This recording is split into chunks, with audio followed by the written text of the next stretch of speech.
তানুরে গভীর নলকূপের গর্তে পড়ে যাওয়া 2 বছরের শিশু সাজিদকে উদ্ধার করা হয়েছে।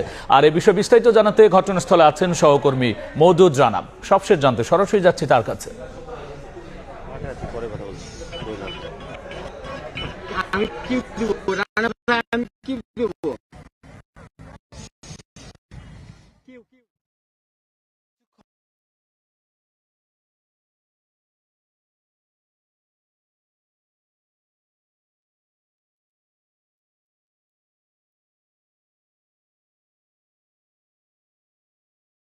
ফায়ার সার্ভিসের অ্যাম্বুলেন্স যোগে তারা মেডিকেলে নিয়ে গেছেন এবং তারা বলছেন যে তারা আশাবাদী।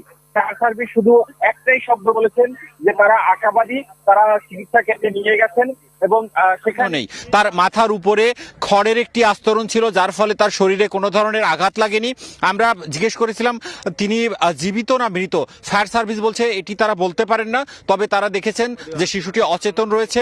তারা দ্রুত তাকে অ্যাম্বুলেন্স যোগে, ফায়ার সার্ভিসের অ্যাম্বুলেন্স যোগে তারা মেডিকেলে নিয়ে গেছেন এবং তারা বলছেন যে তারা আশাবাদী।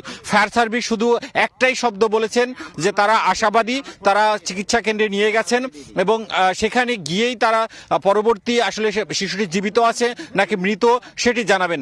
আর আমরা যেটি দেখছিলাম যে এখানে যে খনন কাজটি করছিলেন সেই এসকেভেটরের যিনি সেই এসকেভেটর চালাচ্ছিলেন তিনি আমাদেরকে যেটি জানিয়েছেন যে 50 ফুট গভীরে সেই গর্তের মধ্যে আসলে শিশু সাজিদকে পাওয়া গেছে এবং তারা প্রথমে শিশু সাজিদকে দেখতে পারেন, তারপর তারা খুবই সতর্কতার সাথে সেখানকার মাটি সরিয়ে সেই গর্ত থেকে সাজিদকে উদ্ধার করে এবং এরপরেই আসলে তাকে নিয়ে যাওয়া হয়।